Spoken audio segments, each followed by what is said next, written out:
Bonsoir à tous, bienvenue sur votre plateau Entre Proms et aujourd'hui on a une émission spéciale avec nos écrivains. Ça fait longtemps qu'on n'avait pas reçu nos écrivains guadeloupéens en plateau. Comme vous le savez, nous avons mis en place un partenariat avec les maisons d'édition Les Nègres Marrons et ils nous présentent des écrivains guadeloupéens une fois par mois, surtout que là ils ont mis une nouvelle opération en place puisque justement chaque mois ils auront des événements particuliers. Donc nous avons des écrivains en plateau qui vont vraiment vous expliquer ce qu'ils font et comme ça vous allez pouvoir les suivre puisque chaque semaine ils auront chacun leur semaine et ils pourront vraiment vous faire découvrir leurs livres et je pense que vous pourrez même aller à leur rencontre. Alors tout de suite, sans perdre beaucoup de temps, puisque comme vous savez, ça va très vite, parce qu'avec les livres, il y a toujours des choses très très intéressantes à dire. Donc, bienvenue à vous, bonsoir. Alors, monsieur Harry Broussillon. Bonsoir. Alors, je vous laisse vous présenter et expliquez-nous un petit peu ce que vous faites. Je suis Harry Broussillon, je suis sociologue. D'accord. Je suis historien également. Donc je fais de la socio-histoire. Et donc je viens de publier un ouvrage sur la négatitude au travail. La nég-attitude au travail. Donc le comportement des nègres au travail, des nègres de Guadeloupe, Martinique et Guyane. Et donc c'est le tome 1 d'une série qui sera... Les autres viennent. Et le tome 1 parle d'une dimension de la négatitude au travail, c'est la prétendue paresse des nègres. Ah, donc c'est le tome 1, c'est de ce que je vais vous parler. D'accord, intéressant, on va en parler tout à l'heure. Alors avec nous, monsieur Samuel Kramer. Bonjour. Bonjour, alors allez-y, présentez-vous et dites-nous ce que vous faites aussi. Voilà, donc Samuel Kramer, je sors mon premier recueil, La tribu des rimes crépues. Donc c'est un recueil de poésie et on va pouvoir en parler un peu plus en détail avec tout un concept qui va autour, la création d'une tribu justement et la participation donc d'artistes dans différents événements qui sont à venir dans les semaines qui viennent. D'accord, alors en plus je vois vous avez un t-shirt Nègre de raison. Tout à fait. Alors ça m'intéresse plus que l'autre expression. Alors qu'est-ce que c'est rapidement? En fait c'est un aphorisme qui fait partie donc de quelques vers que j'ai écrits, mais qui me plaît particulièrement parce qu'il répond à deux notions. La première c'est celle du nègre de maison. Qui va vraiment falloir abandonner au bout d'un moment. Tout à fait. Et la deuxième, c'est une réponse aussi à l'idée que la raison serait hélène et l'émotion nègre, et qui nous place souvent du côté de l'émotionnel. Et donc, je m'inscris en faux en disant que non, on pense, et on sait raisonner, réfléchit, on raisonne. Voilà. D'accord, on va en parler tout à l'heure. Et avec nous, alors un monsieur que j'ai déjà eu l'occasion de voir en plus, Franz Dorizo. Durizo. Bon, on va y arriver. Durizo, il faudrait que je lise au moins ce qui est marqué au moins sur mes fiches. Alors allez-y, expliquez-nous ce que vous faites. Et, Bonsoir. Bonsoir, donc moi je viens pour présenter mon deuxième roman, Parole côte à ces grands chemins. Donc voilà, c'était la dernière fois par rapport au premier roman, c'était voilà, Les Pommes Surettes. Donc maintenant le deuxième est sorti en décembre et je suis là pour faire la présentation de ce livre. Alors est-ce que c'est la continuité ou ça n'a rien à voir, c'est toute une autre histoire? En fait, c'est pas que ça n'a rien à voir, il y a toujours des petits liens, des petites parenthèses. Donc celui qui va lire La Parole côte à ces grands chemins va retrouver évidemment des choses qui sont en rapport avec Les Pommes Surettes, mais la suite des Pommes Surettes arrivera normalement l'an prochain. D'accord, bon, on va commencer avec vous, comme vous êtes déjà, comme on dit, à l'antenne. Alors, parlez-nous de notre livre, de votre livre. Comment vous avez eu envie d'écrire le deuxième et comment l'idée est arrivée? Expliquez-nous tout ça. Alors, déjà, le deuxième vient parce que le premier m'a donné un courage. En quelque sorte, j'avais brisé la glace, je pouvais aller plus loin. Je me sentais, comment dire... légitime dans l'écriture d'un deuxième livre. Je pense que le deuxième est plus dur en fait que le premier. Et où le premier vient plus des tripes, c'est quelque chose qui est plus spontané. Avec le deuxième, on s'est comme déjà attendu un peu, donc c'est un peu plus stressant, c'est un peu moins naturel, je veux dire. Un peu moins naturel. Voilà. Alors, et donc ce livre, malgré tout, comme j'écris tout le temps, donc c'était pas si compliqué à rédiger. C'est une histoire, c'est sur la transmission. L'histoire, elle est sur la transmission. Qu'est-ce qu'on transmet et qu'est-ce qu'on était, qu'est-ce qu'on va donner à la génération suivante. Et en fait, le livre, il parle de ça à travers une discussion entre deux personnages, deux hommes de gros cap qui discutent le long du chemin. J'allais vous demander, est-ce que c'est aussi de la fiction? Parce que le premier me semble que c'était... Oui, de toute façon, moi j'écris de la fiction, je ne sais pas, je ne suis pas historien comme M. Plessis. Donc, non, moi j'écris de la fiction, ça reste toujours sur la base de la Guadeloupe, sur les lieux. Exactement. Dans ce livre, comme ils vont cheminer en Guadeloupe, ils iront dans différentes parties de l'île, aussi bien Marie-Galante, donc ça commence à Gros-Cap, et une histoire se passe à Marie-Galante, d'autres se trouve à Basse-Terre, à Morne-à-l'eau, vraiment un peu partout. Et donc j'essaie de décrire cette Guadeloupe, de dépeindre cette Guadeloupe, avec évidemment mon regard, mais ça reste du roman, donc ce n'est pas non plus quelque chose d'historique. D'accord. Alors, comme vous étiez venu justement l'année dernière, quand on a commencé, quand on a lancé le partenariat avec les maisons d'édition d'Aigues-Marron, quel est le retour que vous avez eu? Est-ce que vous avez pu avoir une bonne promotion de votre livre? Est-ce que les gens ont pu découvrir votre livre? Est-ce que vous avez vendu, j'espère, beaucoup de livres? Est-ce que vous avez bien continué la communication dessus? Comment ça s'est passé pour vous? Il faut avouer que le premier, j'ai pas eu... Ça a aidé, le passage a aidé, puisqu'en fait, ça a permis de terminer complètement le stock qu'on avait. C'est vrai? C'est-à-dire que là, le livre il est en rupture de stock. Il a été réédité, justement. On vient de le rééditer. Là, c'est arrivé juste avant le confinement. Suite au passage, par rapport à ce qu'on a mis en place. Oui, voilà, ça a permis de... tous les livres ont été... voilà, ça a été pas mal. Ouais, voilà. Donc, il y a quand même, il y a du retour, bien sûr, parce qu'il y a une visibilité sur Internet, et ça, c'est très important maintenant. Voilà, donc il y a des gens qui m'ont envoyé des petits messages, m'ont dit, on va essayer de le trouver. Tiens, on ne le trouve plus, comment ça se fait, etc. Bon, voilà. Et puis, donc, Didier a recommandé des livres, et ils sont arrivés. Donc, à nouveau, il y a un stock de livres, donc on peut retrouver sans problème les pommes surettes. D'accord, vous avez déjà commencé à faire des séances de dédicaces à des endroits? Alors moi non, parce que je suis de Basse-Terre. D'accord. Et en ce moment, Basse-Terre, c'est un peu désert, parce que les gens, les Basse-Terriens ont l'habitude de partir plus sur la grande terre, pour aller à l'hôtel, etc. Donc il n'y a pas grand monde à Basse-Terre en ce moment. Mes collègues ne sont pas là, donc ça sera à la rentrée. En septembre, je vais faire une séance de dédicace. Mais pour l'instant, je fais des vidéos. Donc sur le livre, un site sur Facebook, moi aussi, je fais des vidéos chaque semaine de présentation des 2 ouvrages. Donc ça fait beaucoup de vues, donc c'est une façon aussi de faire de la publicité. J'ai pas mal de vues, pas mal de retours. Et ceux qui sont intéressés, je leur fais des livraisons à domicile, des livraisons dédicacées évidemment. Donc il y a qu'à me laisser un petit message, comme je sillonne la Guadeloupe pour mes vidéos. Donc en passant, je dépose des livres. On laisse le message où? Sur mon Facebook, Franz Turizo, ou bien sur mon YouTube, Franz Turizo, ou bien sur Instagram, Franz Turizo. D'accord, très bien. Et on va... Ou bien sur les éditions d'Aigues-Marron aussi, puisqu'ils transfèrent les informations. Toutes les demandes et toutes les informations. Ça c'est très bien, c'est une chose qu'il faut qu'on continue. Et après, on va vous faire venir pour voir comment on va faire pour garder les gens à Basse-Terre et pour faire descendre les gens de Grande Terre pour qu'ils puissent venir découvrir toutes ces choses-là, et ça nous permettra de visiter en plus les vacances. On va en profiter. Alors, à côté de vous, allez-y, parlez-nous de votre livre. Comment est venue l'idée? De quoi ça parle? Qu'est-ce qui s'est passé? Qu'est-ce que ça raconte? Dites-nous tout. Alors, c'est un recueil de poésie. Donc, ça parle pas c'est pas une histoire, c'est différents poèmes qui sont ancrés. Donc, le recueil s'appelle La tribu des rimes crépues, et il est venu d'une réflexion double. D'abord sur la question donc dans l'écriture elle-même.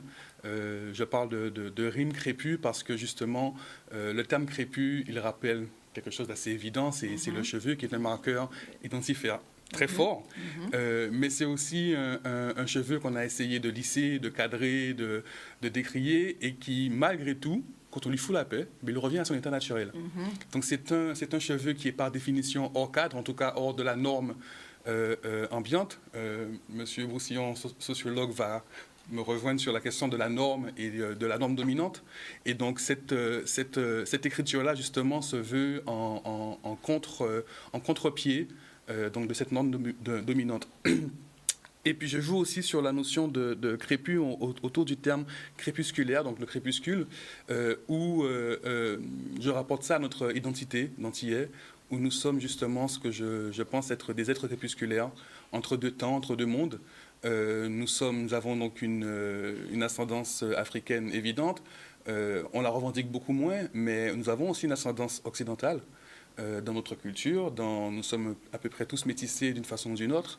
Et donc, nous sommes dans cette entre deux temps, entre le jour et la nuit, entre deux cultures. Et donc, quand j'ai commencé à écrire, justement, j'avais des questions sur le fait que je n'écris pas en créole. Je suis antillais, mais le créole n'est pas là. Mais en même temps, toute mon écriture, tout mon être parle antillais. Et en même temps, je suis parti une bonne quinzaine d'années en Occident, enfin en Europe, Paris, Londres, etc. Et où j'ai vécu des choses différentes qui m'ont fortement impacté mon identité. Et donc, je me rends compte que, voilà, je suis un Antillais qui a vécu dans des grandes villes. Vous êtes revenu? Je suis revenu depuis 2 ans. Il faut revenir. Oui, ça c'est mon message, pardon. Allez-y, rentrez. on peut sonner une émission pour ça, pour que les gens reviennent. Donc répétez-le encore depuis 2 ans. Il faut rentrer partout où je passe, je le dis, il faut rentrer. Il faut rentrer. On a besoin de notre force vive, on a besoin de nos cerveaux. Il faut absolument rentrer. Et donc, voilà. Et donc, cette idée justement de crépusculaire, ça se retrouve, c'est un gimmick qu'on retrouve beaucoup dans le recueil, à la fois dans l'écriture, dans les thèmes que j'aborde, puisque c'est une vie très urbaine dont je parle. Je parle d'amour, mais je parle aussi d'alcool, je parle de la fête, je parle de l'exil, je parle des choses qu'on peut vivre en trentenaire dans une métropole européenne. Et en même temps, je parle aussi du retour au pays, je parle du manque que ça représente de ne plus être chez soi. Et puis, il y a la deuxième partie de la réflexion est autour de la tribu des rimes crépus. Pourquoi? Parce que quand je parle de tribu, je pars du principe que tous les artistes, tous les créatifs, on partage quelque chose de particulier, une vision du monde en décalé, quelles que soient nos origines, quelles que soient nos disciplines, nos talents, ce que nous faisons. Je prends souvent cet exemple. Vous savez, quand il y a un rayon de soleil qui traverse une pièce un peu sombre, on va demander à plusieurs personnes de le décrire. Donc, le physicien va parler de photons qui traversent, etc. Voilà, l'architecte. Mais l'écrivain, le musicien, le plasticien, ils vont voir une histoire derrière, ils vont voir un jeu de couleurs, etc. Et c'est ce petit décalage-là, c'est notre dénominateur commun le plus petit entre les créatifs, qui fait qu'on appartient justement à cette idée de tribu. Et donc, quand donc c'est un travail de réflexion, je me dis, voilà, j'ai une tribu. Comment ça va se passer, comment je peux la matérialiser. J'ai commencé donc par travailler autour de la répétition du texte, parce que le texte, justement, c'est... je prends toujours des images assez triviales, mais ça nous permet de vraiment visualiser. Quand on parle de tribu, quand on imagine un peu la tribu, on imagine le groupe autour du feu qui va psalmodier, qui va scander, qui va répéter un même texte. Et quand on se déplace, on va dans les stades de foot, qu'est-ce qu'on fait? On chante ensemble. Des chants de supporters, on va à manifestation, qu'est-ce qu'on fait? On chante ensemble.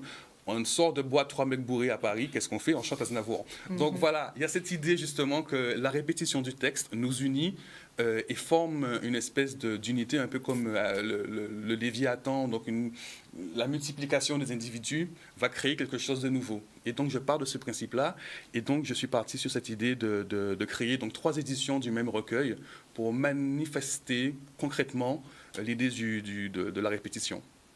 D'accord. Pourquoi Kramer? Ah, pourquoi Kramer? C'est Samuel Kramer, donc mon vrai prénom c'est Samuel, et je suis un grand amateur de Baudelaire, et Baudelaire il a une nouvelle qui s'appelle La Fanfarlot, et le personnage principal c'est Samuel Kramer, qui est une espèce de poète un peu naïf, éthéré, qui pense qu'il maîtrise un peu tout, et qui se fait balader par les filles. Ce que j'ai trouvé assez intéressant. Voilà.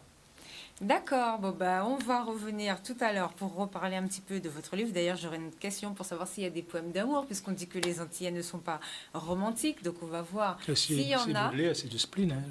Voilà, donc on va voir s'il y en a, et peut-être vous allez nous en lire un. Alors, on va venir justement à vous. Alors, est-ce que vous pouvez nous parler de votre livre et de vos études, de ce que vous avez mis dedans? Oui, alors moi je ne suis pas dans la poésie. Oui, vous êtes dans le concret. Et c'est pas mieux. Et on en a besoin quand même. La poésie, c'est bien, puisque on se projette, on travaille l'imaginaire, et puis on travaille le beau. Tandis que le travail que j'ai fait, je ne sais pas si ça parle du beau.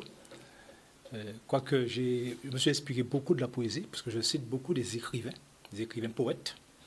que ce soit Tyrolien, Damas, Senghor, Sonny Rupert, enfin, on les trouve tous là-dedans. Ou alors Simone Schwarzbach, voilà. Donc c'est ponctué de poésie. Mais en fait, l'idée, c'était quoi? L'idée, c'est part du fait que depuis un certain nombre d'années, la question du management en Guadeloupe se pose. Comment diriger les équipes de travail? Oui. Que ce soit dans l'entreprise privée ou l'entreprise publique. Certains ont écrit avant moi sur le commandement nègre, hein, est-ce que nègre peut diriger nègre, etc. Moi, j'ai voulu aborder le problème, disons, à partir de ma formation, en tant que socio-historien, je dis, et à partir de mon expérience professionnelle. J'ai travaillé au CHU pendant 30 ans, je viens de partir à la retraite, là, je pars ce mois-ci. C'est vous qui dirigez les équipes? J'étais directeur adjoint. D'accord. Donc, oui, et j'étais directeur de la formation continue et de la qualité de vie au travail. Bon, mais j'ai réfléchi sur la question du management hospitalier pendant un certain temps. J'ai écrit déjà là-dessus, d'ailleurs. J'ai publié un livre là-dessus il y a plus de 15 ans. Et quel est le discours que tiennent les cadres de l'hôpital? Il veut dire que nous avons, nous cadres guadeloupéens, je parle des cadres guadeloupéens, les mêmes difficultés que les cadres hospitaliers en France, des difficultés liées à la pénurie de moyens, aux mauvaises conditions de travail, aux restrictions financières, et voilà, à l'absentéisme du personnel et tout. Mais nous avons une difficulté additionnelle. Et celle-là, c'est parce que nous dirigeons les Guadeloupéens. Et diriger les Guadeloupéens, ce n'est pas une mince affaire. Donc, ils ont organisé d'ailleurs, pendant les 5 dernières années, 3 ou 4 colloques d'ailleurs là-dessus, pour essayer de se pencher sur les Guadeloupéens, pour voir comment traiter la question de l'autorité, du commandement, de la hiérarchie, etc., en Guadeloupe, en milieu guadeloupéen endogène. Et donc, j'ai décidé de travailler là-dessus. Parce que jusqu'à présent, il n'y a pas encore eu, on n'a pas encore dégagé des clés managériales. Il y a eu des écrits. Mais quelles clés? Comment faire? C'est pas s'agir de plairer, mais comment faire concrètement avec nous qui sommes nous? Puisque nous prétendons, je prétends que, bon, il y a une manière de faire en Guadeloupe qui n'est pas, disons celle d'ailleurs. Ce n'est pas parce que vous avez été formé en France, dans des écoles de management en France, vous avez suivi des stages où vous êtes passé du GEX dessus en pensant que vous êtes devenu plus blanc qu'ailleurs, enfin que vous êtes vraiment, et que vous allez appliquer les techniques de management occidentaux ici chez nous. On ne dirige pas des Japonais comme des Italiens, comme des Français, comme des Chinois, etc. Chaque peuple a sa culture. Oui. Donc ça, c'est quelque chose pour nous, enfin pour moi, qui était évident. Donc, je me suis dit que je vais écrire une série. Une série. Puisque pour traiter cette question-là, il faut partir de très loin. Et la première série, c'est, elle traite, c'est la paresse d'ailleurs. La paresse, feignant depuis l'Antiquité. C'est qu'est-ce que l'on dit de nous? Qu'est-ce que l'on dit de nous? Alors, ce que l'on dit de nous, c'est que nous sommes fainéants, voilà, et puis tous les trucs. Bon, il y a des proverbes aussi sur notre fainéantise, il y a plein de choses qui se disent. Bon, mais ce qui se dit de nous, d'où ça vient? Pourquoi on dit ça de nous? Et donc, je traverse un peu cette thématique pour traiter de ce que l'on dit de nous et pourquoi on le dit. On le dit de nous pourquoi? Alors, on dit d'abord que nous sommes fainéants naturellement, génétiquement, congénitalement. Nous sommes feignants. Ça, c'est parce que nous sommes noirs. Oui, noirs. D'accord. Voilà. Nous sommes noirs, feignants naturellement. On dit aussi que nous avons été maudits, que le travail nous a été donné comme damnation. Nous sommes des enfants de Cham, ok? Que Dieu nous a donné le travail et que nous, pour résister, nous avons fait feignants. Et je vous raconte l'histoire, effectivement, il n'y a pas la seule, mais il y a plusieurs histoires qui existent sur le fait que les bon Dieu étaient qu'à distribuer qualité, eh bien, il nous a donné tous rendez-vous là-haut avec la Vierge Marie et tout. On devait se présenter. Et puis, le blanc est arrivé avant. Oui, nous pâtés là. Non, on est venu. Mais le blanc est arrivé avant avec son casque colonial, bien mis, etc., bien escampé, quoi. Il arrive, on lui donne une enveloppe, on lui donne l'argent. Le mulâtre arrive un peu de temps après parce que lui, comme c'est un beau parleur, il est resté farandolé en chemin. Il joue une petite madame, il parlait baillot, il veut s'y barrer. Ok? On lui donne quand même une plume. C'est la connaissance, le savoir. Et le nègre arrive tard, il s'est réveillé tard, bien sûr. Comme d'habitude. Il s'est à peine lavé, il s'est envoyé de l'eau sur les bras. Avant d'aller, il est passé dans un bistrot, il prend des graines. Forcément. Après, ça a songé, bon, j'étais qu'à en là, il arrivait. Et puis, il a trouvé ce qu'il attendait, c'était une grosse caisse pleine. Et il a dit, ah bon Dieu, sauvez-moi, parce que bon Dieu, ben, moi, un cadeau plus gros qu'il t'a les autres. Et donc, il descend, il rentre chez lui, et quand il arrive, il ouvre ça pour que sa femme voit ce que Dieu lui a donné. Elle lui a donné roux, sable, puis croix. Ouais, des outils de il dit comme ça, c'est ça pour faire. Et donc, qu'est-ce qu'il fait, ce nègre-là? il prend son tambour, il se met à battre. Parce que le nègre est comme ça, quand il souffle, il chante, et quand il est content, il chante. OK? Bon, donc, c'est pour parler un peu de ça. Le deuxième temps, c'est de dire, il y a aussi sous l'esclavage. On dit ça de nous parce qu'il a été dit que si on nous libérait trop tôt, que nous n'allions pas travailler. Oui. Et tout le débat qui a cours entre 1830 et 1848, par exemple, sur la question de l'abolition, est ponctué par ces arguments-là, en disant, mais si on les libère, ils ne vont pas travailler. Et on a l'expérience des colonies anglaises, où l'esclavage a été aboli en 1830. On n'a pas libéré les nègres totalement parce qu'ils sont passés par un statut d'apprenti. Il y a eu l'apprentissage. Parce qu'on te dit que pour pouvoir accéder à la liberté, il faut que tu apprennes ça. Donc, au niveau des colonies anglaises, il y a eu une phase d'apprentissage. Mais même dans la phase d'apprentissage, il y a eu fait feignant. Et donc, les planteurs esclavagistes en Guadeloupe disent non, pas question. Et puis, le fouet. Le fouet, c'était pourquoi? Et quand je dis ça, ce n'est pas des paroles que j'invente. Tout ce que je dis, c'est justifié par des déclarations. Il disait que le fouet, eh bien, c'était pour enlever les nègres de leur torpeur. Que si on ne les fouettait pas, ils n'auraient jamais travaillé. Parce qu'ils ont une tendance naturelle à la paresse. Naturel, oui. Donc, on traite de ça. Ce que l'on dit de nous aussi, ça a été forgé par l'école. Et puis, il faut voir que l'école de la Troisième République notamment, quand la France a pris la défaite de Sedan, il partit en Afrique pour coloniser, avec son école de Jules Ferry, laïque, obligatoire, etc., eh bien, on a développé l'idée aussi, on a conforté l'idée que ces civilisations-là étaient inférieures. Et Jules Ferry dit justement que les nations occidentales, les civilisations occidentales ont l'obligation, disons, d'éduquer, de civiliser, de former des nations inférieures. Mais pas seulement Jules Ferry, mais Victor Hugo a répété des trucs pareils aussi. La lumière. Donc, et quand on regarde les livres d'histoire et de géographie de l'époque, ils défendent la thèse que nègre feignant.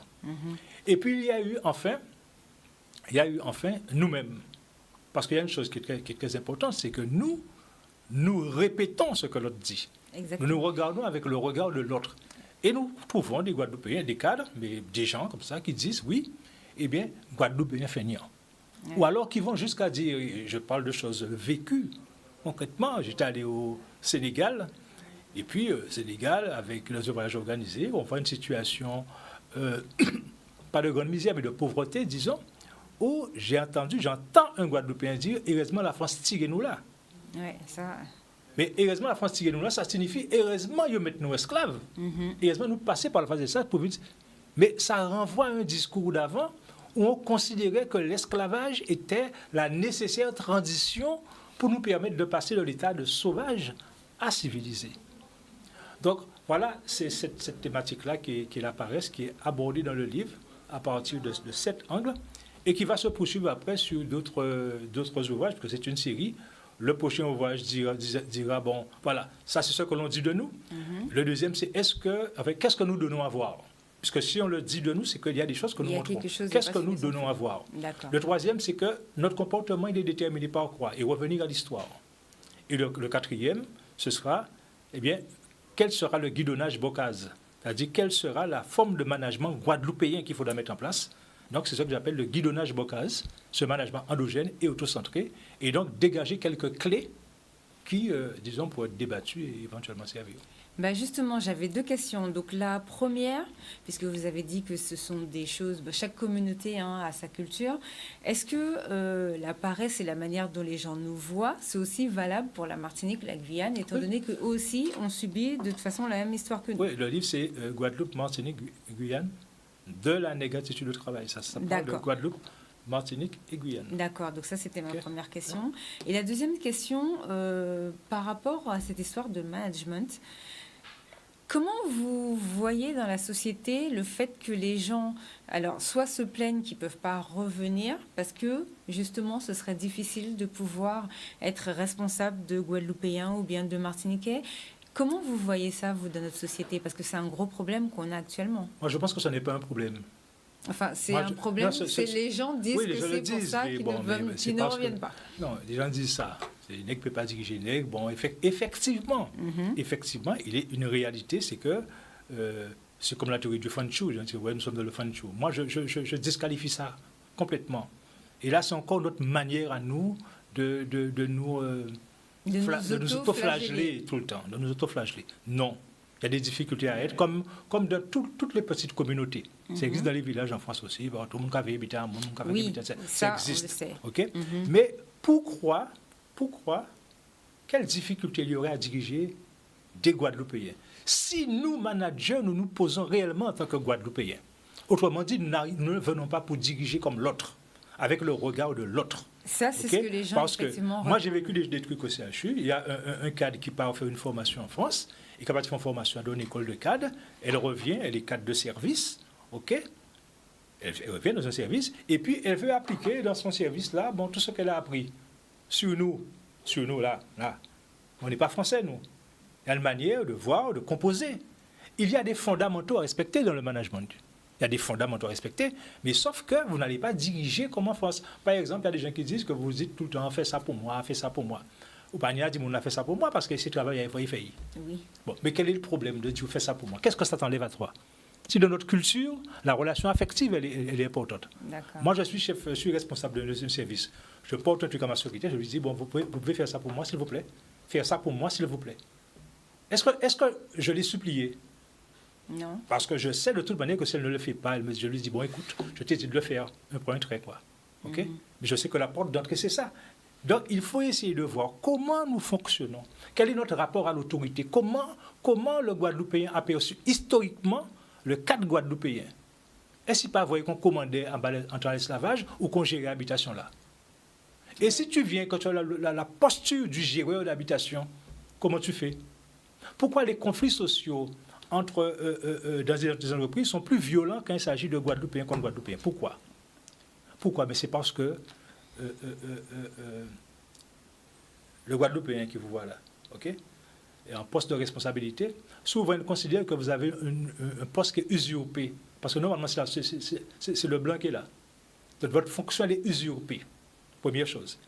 Et vous, à présent, donc, lui, qui a essayé d'imiter, et toi, de ton côté, tu te dis, bon, c'est parce qu'en sentinelle, quand il passe qu'en étant même commune, eh bien, bon, quelqu'un habite comme ça, qui est montré. Donc, en fait, c'est des conflits on arrive dans un truc là où on s'achoppe, alors qu'on aurait pu travailler mieux. Ensemble. Parce qu'on se connaît. Pourquoi? Parce qu'on se connaît, on est plus en désaccord. C'est quand même paradoxal. Oui. Donc je crois que l'idée en tout cas celle que je poursuis, mais je ne sais pas si j'y arriverai, puisque ça demande beaucoup de discussions et beaucoup de doigté, c'est arriver à dégager les clés, en considérant que nous avons un rapport historique avec la hiérarchie, avec l'autorité, avec le commandement, avec le temps. Pourquoi il a dit comme ça que bon, nous toujours au sprint, c'est les sprints que nous ne sommes pas dans des démarches projets sur le long terme, on fait toujours des choses au dernier moment. Pourquoi? Quand au CHU, on disait que l'hôpital allait se construire dans les 15 ans. Mais comment voulez-vous que le Guadeloupéen qui est là voit l'hôpital dans 15 ans? On n'a pas de visibilité sur 15 ans. Oui, ça c'est Nous sommes une nation jeune, ce n'est pas comme les Chinois. Quand les Chinois vous disent ça va prendre du temps, mais c'est une civilisation millénaire. Exactement, ils ont c'est une civilisation millénaire. Ils ont 2000 ans. Donc, l'espace-temps pour nous, 15 minutes, c'est déjà en l'eau. Ouais. Okay? Maintenant que l'hôpital va se faire là, 2022-2023, donc ils le voient. Donc, dans votre management, vous mobilisez des gens sur du court terme. Vous pouvez dire, bon, gars, ça va, c'est là nous y est, mais c'est là nous y est. C'est là nous y est. Vous pouvez faire, mais vous voyez, c'est là nous y est. Et il va se mobiliser pour ça. Et vous allez l'emmener après plus loin. Donc, c'est des challenges. Intéressant à savoir. Donc, ce sont des choses, bon, je ne sais pas ce que la poésie peut dire par rapport à ça, mais très certainement, quand je t'ai écouté parler, je me suis dit, bon, c'est intéressant parce que dans ce que je dis, parfois, disons, le regard, il est scientifique, il est objectif, etc. Mais les gens des lettres et de la littérature, disons, ont une sensibilité que nous n'avons pas. Qu'ils perçoivent différemment. Et c'est pourquoi, d'ailleurs, dans mon écrit, je fais appel à eux parce qu'ils savent dire les choses différemment que mon langage. Oui, parce que vous voyez. Oui, mon langage est très machin, mais eux, ils essaient de la sociologie et tout. D'adoucir tout ça. D'accord, en tout cas, c'est très intéressant. Donc, est-ce que vous faites des conférences? Oui, le livre, je fais juste sortir, mais je faisais des conférences avant déjà sur cette thématique-là, puisqu'en fait, c'est un peu la synthèse de ce que je dis, que j'ai écrit par des articles, des communications que je fais.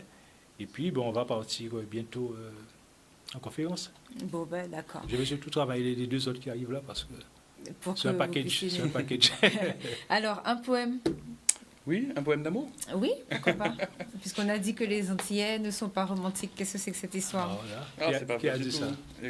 On entend souvent ces genres de conneries. Hein. Vous savez, il y a beaucoup de choses qu'on entend comme beaucoup de bêtises. Hein. Je vais vous dire même que le mouvement, on va dire, duquel je me revendique avec l'agneau pimenté, qui est mon frère de plume, et qui a contribué à quelques poèmes aussi sur le recueil, c'est le romantisme nègre. Donc à partir de ce moment-là, De toute façon, qui fait franchement, que ce soit les slow, les zouk, tout ça, c'est les noirs. Donc on est très romantique, tout le monde est romantique. Cette histoire de les hommes sont des sauvages, les femmes aussi, il faut arrêter ça aussi. Alors allez-y. un poème, il s'appelle Déel. Je me perds dans tes yeux, comme on se perd un soir sans lune dans le dédale des grands fonds. Le soleil se couche vers la montagne et il me semble voir ta silhouette, allongée sous le ciel. Tes pieds délicats baignant dans l'or et le saphir du ciel de Déel. Et ta peau, à la couleur de la terre qui m'a vu naître. Et ta paume est précieuse, émeraude de vie, couvrant la terre qui m'a vu naître. Je voudrais goûter tes lèvres, comme enfant je goûtais la douceur fraîche et acide d'un sorbet maracuja, les yeux dans l'horizon. L'eau de ta bouche aura le goût du bonheur. Je la lécherai, ainsi que des gouttes sucrées de la passion, coulant sur mes doigts, fondant sous la caresse du ciel de la plage, fondant sous la caresse du soleil sur la plage de Coutances. Alors je baiserai tes mains, tes hanches, tes cuisses, épicées et salées par la moiteur du jour qui s'ouvre. Je me perds dans tes yeux. Approche-toi. Ta main dans la mienne, mes cerfs-volants retrouvés. Un baiser dans le cou et tu ris. Je les saisis à la volée. Alors je serre, fort, pour retenir qu'au prochain souffle des parcs ne s'échappent ni les fils de mon enfance, ni les lignes de ta silhouette. C'est une déclaration d'amour à Dé, ça? Entre autres. Bah, franchement, c'est très très joli. Est-ce que vous avez un petit mot, peut-être sur votre livre, un petit passage que vous préférez, que vous voulez nous lire? Je préfère.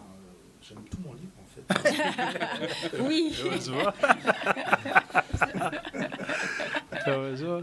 Alors bon, si on va parler d'amour, j'ai une histoire que j'aime, qui parle d'amour, mais pas l'amour comme on a l'habitude de le voir, c'est-à-dire un amour entre personnes jeunes. C'est une histoire qui parle d'amour, mais de personnes beaucoup plus âgées. Donc ce sont c'est un couple qui s'appelle Philao et la femme s'appelle Jessica, qu'on retrouve déjà justement. C'est ce que j'allais dire. Absolument. Je me souviens de Philao. Et voilà, tout à fait. Donc il y a une petite histoire qui parle d'eux là, quand ils sont beaucoup plus âgés. Donc Philao perd un peu la mémoire, il a atteint la maladie d'Alzheimer en fait. Et il se balade au niveau du phare de Vieux-Fort. Il n'y avait rien d'autre qu'un long chuchotement d'Alizé capricieux glissant sur une mer d'huile. La mer est étonnamment calme, dit-il alors à Jessica. Elle le regardait et lui sourit. Il me semble que tu me l'as déjà dit, mon chéri. Ah, je ne m'en souviens pas. Mais tu as sûrement raison. Ils continuèrent à descendre le ponton qui menait au phare de Vieux-Fort. Elle était accrochée amoureusement à son bras, le serrant aussi fortement qu'elle pouvait. Non pas qu'elle avait peur de glisser ou de tomber, et ne craignait pas non plus d'être déséquilibrée par une bourrasque d'un vent parti en vacances. Elle le serrait fort parce qu'elle aimait, tout simplement. Un peu plus qu'hier et bien moins que demain. Lui tentait de gonfler le torse et marcher de façon altière, comme quand il avait 40 ans. Il y a déjà plus de 40 ans de cela. Il était fier d'avoir sa femme qu'il empoignait fermement, comme pour marquer son territoire. Il se plaisait à imaginer qu'elle hurlât ainsi « Cet homme formidable est le mien !»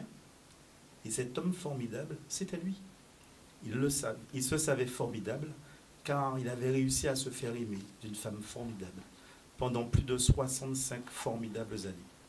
Elle le tenait aussi fermement que lors de leur balade en ville en sortant du lycée. Elle s'accrochait à lui aussi fort que quand il déambulait dans les capitales d'Europe. Elle l'étreignait aussi fortement que lors de son premier accouchement. Elle le serrait aussi amoureusement que lors du mariage de leur fils aîné. Et elle était proche de son cœur. Il était aussi proche de son cœur que quand il fut meurtri en voyant partir sa mère pour son ultime voyage. Jessica était sa femme pour la vie, celle qu'ils avaient traversée ensemble, à une époque où aimer ne voulait, au fur et à mesure des années, plus rien dire. Alors que cette femme formidable s'agrippait délicatement à son bras fripé, il laissait dignement glisser sa main sur la rambarde, au cas où. Voilà. Et bien sûr, le reste de l'histoire parle de Jessica et de Philo. D'accord, en tout cas, merci, c'est un très beau passage. Vous voyez comme quoi les Antillais sont romantiques et savent en plus écrire des livres. Bon, vous n'allez pas nous lire un passage, ça va être trop sophistiqué, trop sociologie. Non. Alors, une dernière question. Quelle est l'animation que vous avez mis en place avec la maison d'édition? Je crois que c'est une présentation d'écrivains par semaine ou comment ça fonctionne? J'adore le regard. Oui, en fait chaque semaine, il y a un auteur qui présente son œuvre. La semaine dernière, c'était Madame Birman, voilà. Cette semaine-ci, c'est Monsieur Broussillon. La semaine prochaine, je crois que c'est moi, ouais, la semaine d'après, c'est moi. Alors, donnez les dates que les gens puissent bien savoir. Vous vous présentez à partir de quand? Déjà ce soir. Donc, à partir de ce soir à 18h, oui, à la Casa del Tango. Donc, juste à côté. Là où il y a le feu de lumière à Jarry. Donc, je présente l'ouvrage avec 2 animateurs, quoi. 2 personnes qui vont me questionner à propos de l'ouvrage. D'accord, donc c'est une fois par semaine? Non, ça c'est pour... Après, ce sont des émissions radio, c'est des signatures, etc. Mais ce soir, je peux présenter, mais toute la semaine, j'ai des activités. D'accord. Toute la semaine. D'accord. Bon, intéressant. Pareil, les activités, si on veut savoir, on se renseigne sur les réseaux sociaux Éditionnement. D'accord. Vous, c'est quand, du coup? Alors, il y aura donc un premier événement le 8 août à 18h au spot à Jarry. Bon, tout le monde a écrit le 8 août? Le 8 août au spot à Jarry. Alors, c'est de la poésie, mais comme ceux qui pourront effectivement lire le recueil, la rime est crépue, mais l'initiative et l'ambition aussi, donc elle n'est pas, on ne sera pas dans le cadre de ce qu'on a l'occasion de voir dans des événements littéraires. Donc, j'avais déjà fait un événement à l'EWA pour donner un peu l'ambiance. C'était donc il y a 3 éditions en fait sur le recueil. Il y a une édition donc Albion, l'édition crépusculaire et l'édition bacchanale. Et chaque événement que je vais faire vont reprendre aussi en fait chacune des thématiques. En rapport avec les éditions. D'ailleurs, j'en profite parce qu'il faut le dire. Ce sont 3 couvertures différentes qui ont été faites par 3 artistes qui m'ont fait l'honneur et l'amitié donc de faire ces couvertures. On va les mettre... on va faire un coup de chiva. Vous allez m'envoyer ça, je vais mettre sur les réseaux sociaux. Sans problème. Et donc, c'est Cédric Boucard, Anaïs Verspan et Dorolis qui vont chacun fait donc, une couverture, ainsi que NS Pépin, Max Ripon et Agno Pimenté, qui ont chacun fait une préface. Donc, l'idée vraiment de répétition de l'œuvre sur chaque édition. Et donc, l'édition que nous aurons, donc l'événement que nous aurons le 8 août à 18h au spot sera donc dans cette ambiance Albion, donc londonienne, où il y aura donc un DJ. J'avais déjà fait une première édition Albion où il y avait DJ, bar à champagne, etc., karaoké poétique. Donc l'idée, c'est vraiment de ne pas avoir une soirée littéraire plan-plan avec moi assis qui lit de ma poésie et puis qui signe des autographes. C'est vraiment engager le public et le faire entrer dans un univers un peu différent et le surprendre aussi sur ce que j'aurais à lui proposer. D'accord. Et vous, du coup, c'est quand l'événement? Moi, je n'ai pas d'événement particulier pour la bonne raison, la Bastère, etc. Oui, vous m'avez dit. Donc, moi, je ne compte pas de toute façon faire de dédicaces, à part bien sûr la librairie, comme ça se fait d'habitude, mais je ne compte pas faire d'événements à part si c'est à Bastère. Je commencerai d'abord évidemment par ma ville. Par contre, ça sera beaucoup sur Internet, beaucoup sur les réseaux sociaux. Je compte faire des Facebook Live, je vais faire une émission en fait virtuelle, enfin dématérialisée en quelque sorte. Et là, ça sera pendant la semaine, ça sera des vidéos qui sont mises et un Facebook Live qui sera fait à ce propos. D'accord, en tout cas, merci messieurs d'avoir participé à notre émission. J'espère que ça vous a plu et que vous avez pu découvrir ces ouvrages et que vous allez courir les acheter, regarder un petit peu de toutes les façons. Vous pouvez revoir le replay. Et pour les informations, toujours #Entreproms, donc sur les réseaux sociaux. Et vous aurez toutes les informations à partir de demain. Sur ce, nous vous remercions d'avoir suivi cette émission d'aujourd'hui. À la semaine prochaine. Au revoir à tous et bonne semaine.